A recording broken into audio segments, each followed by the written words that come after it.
Menjadi kaya melalui hal-hal sederhana. Titik dua, ya. Sederhana sekali ya. Ya, gini. Orang-orang yang hidupnya baik selalu orang yang gampang membuat orang mengatakan ya.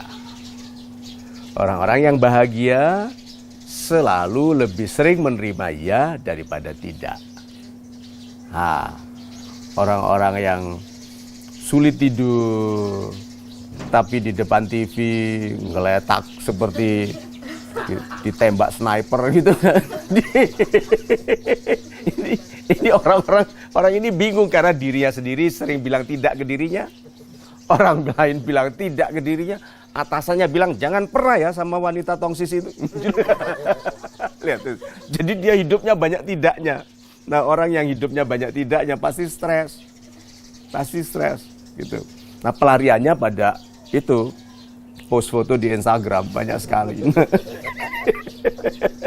Nah, jadi kalau begitu lihat kebahagiaan orang dilihat dari berapa besar porsinya dalam hidupnya dan sekecil mungkin tidak. Nah, saya sudah mencapai kualitas kehidupan yang lebih baik sekarang karena saya sudah tahu persis apa yang saya lakukan untuk buat orang lain bilang ya dan apa yang saya harus hindari supaya orang tidak bilang tidak. Nah, saya tidak bisa jalankan program televisi yang melayani puluhan juta orang di seluruh dunia loh. Kalau saya tidak cukup mengerti tentang apa yang buat orang bilang iya. Berarti menjadi kaya melalui hal-hal sederhana. Titik dua ya adalah menjadi orang yang gampang disetujui. Kalau gampang disetujui, produk dititipkan ke kita. Kalau gampang disetujui, kita diizinkan menjual atas nama dia. Kalau disetujui, dikasih komisi yang lebih baik. Satu lagi apa? Kalau disetujui, kita diizinkan bayar lebih lambat daripada yang lain-lain. Adik bayar seingatnya aja. Gitu. Kalau nggak ingat juga nggak apa-apa. Coba itu. Iya. Gitu. Wanita gitu. Lewat kita belum tanya gitu. Will you marry me? Dia sudah bilang ya gitu coba. Bayangkan dan banyak. Gitu. Itu lihat.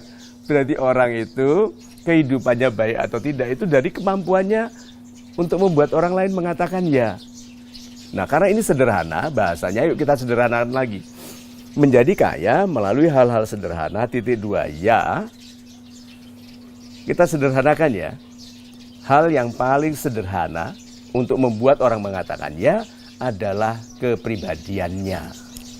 Kepribadian kita.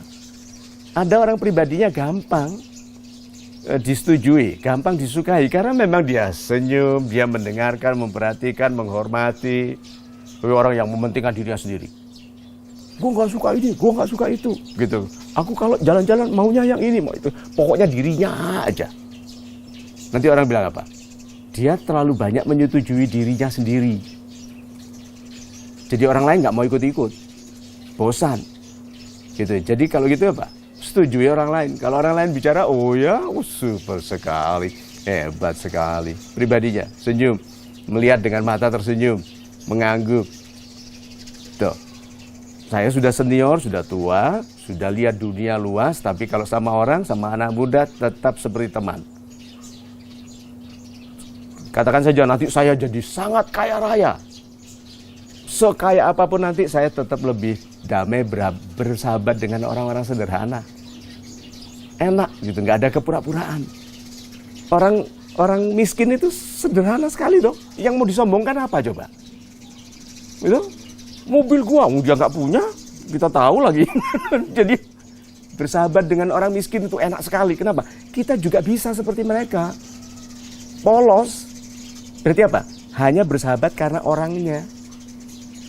Bukan karena yang dimilikinya, karena pangkatnya, karena bisa ngenalin dengan siapa, tidak. Nah, pribadi yang seperti ini gampang dapat. Ya. Jadi kalau gitu koreksi dulu yuk. Kalau rezeki kita terbatasi, kesempatan kita terbatasi, jodoh terbatasi, pasti karena kita sulit disetujui. Orang gampang disetujui itu ya, tidak minta, disuruh. Nggak minta, tapi ini, tolong kerjakan ini ya. Nggak janji, dikasih. Orang disukai begitu. Nah, sejak muda saya tahu tentang itu, tentang filsafat itu. Jadi sejak muda saya itu paling disukai orang tua. Orang tua-tua itu senang sekali sama saya. Kenapa? Saya akan duduk dengan dengarkan mereka. Kenapa? Anak-anaknya sudah nggak mau dengar ceritanya. Anaknya sudah dengar 471 kali. Ya, dan sudah nggak ketawa lagi. Saya ketawa seru yang pertama kali dengar.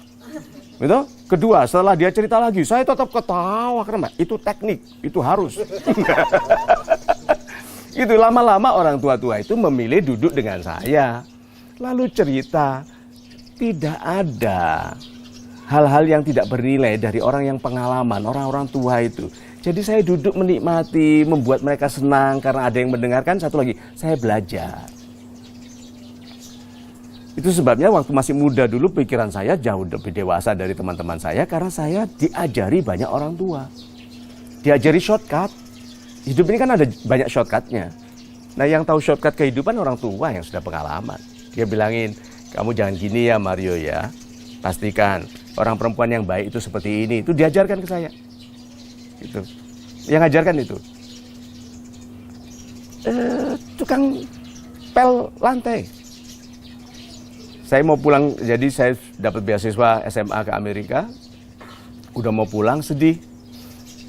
Terus si AB, namanya Abraham. Ini orang negro hitam gitu. Zaman tahun 75 itu masih pemisahan ras, masih kuat sekali. Tapi kan saya juga kulit berwarna. Iya, bagi orang Amerika kan saya kulit berwarna juga. Nggak tahu warnanya apa, tergantung. Kalau yang di dalam baju agak putihan sedikit, di luar agak gelap. Nah, kan saya juga kulit berwarna. Jadi dia agak disingkirkan sedikit karena kami tinggal itu di wilayah orang kulit putih yang kaya. Jadi dia agak warga kelas keberapa. Saya bersahabat sekali sama dia. Gitu, saya sering duduk waktu dia ngepel gitu, saya duduk sama nemani dia. Gitu bicara. Nah, waktu dia lihat wajah saya sedih, dia bilang, "My son." Dia panggil saya son. "My son, what's the sad face?" Gitu, kenapa mukamu sedih? Dia bilang, "I'm coming home maybe in 3 months gitu. I'm afraid I cannot be successful in Indonesia." Dia bilang, "Oh, yuk, takut nggak bisa sukses di Indonesia." Lalu diajari hal-hal yang sampai sekarang sangat berperan bagi kehidupan saya. Nanti kita ceritakan di episode yang khusus ya, mengenai nasihat tukang pel. Nah, koleksi banyak orang tua dari yang kelasnya rendah sampai pensiunan panglima, gitu, tentara. Bukan tentara Indonesia loh. Satu lagi kapten kapal induk tenaga nuklir. Coba saya bisa duduk di sebelahnya mendengarkan dia bicara. Satu lagi pensiunan direktur penjualan satu merek mobil Amerika di seluruh Asia. Coba ini orang apa enggak dalam pelajarannya. Saya duduk dengarkan saja. Jadi kalau kita mau belajar menjadi orang kaya melalui hal-hal yang sederhana, jadilah pribadi yang mudah disetujui. Mudah disetujui, syarat pertamanya diterima. Tidak berbahaya. Kalau dia cerita, tidak akan diceritakan ke orang lain. Gitu. Ini anak muda ya, ada orang tua bicara, you rekam, nggak minta izin, you seumur hidup nggak dipercayai. Jadi ada pejabat tinggi, terus direkam gitu. Oh itu direkam ya? Oh langsung seumur hidup kenal aja nggak boleh. Itu ada hukum-hukum berhubungan dengan orang-orang tua itu. Diterima tidak bahaya. Dia bebas bicara, kita mendengarkan, kita tidak akan ceritakan keluar, itu diterima. Disukai karena kita menyebabkan kegembiraan. Dia ketawa, dipercayai karena kita amanah. Nah orang seperti ini semudah apapun bisa diterima dan menerima kata ya. Sampai tua, dia menjadi pribadi yang bahagia karena selalu disetujui. Disetujui manusia, tanda disetujui Tuhan loh. Orang-orang baik yang setuju sama kita itu tanda Tuhan suka. Makanya orang-orang itu disuruh setuju. Itu.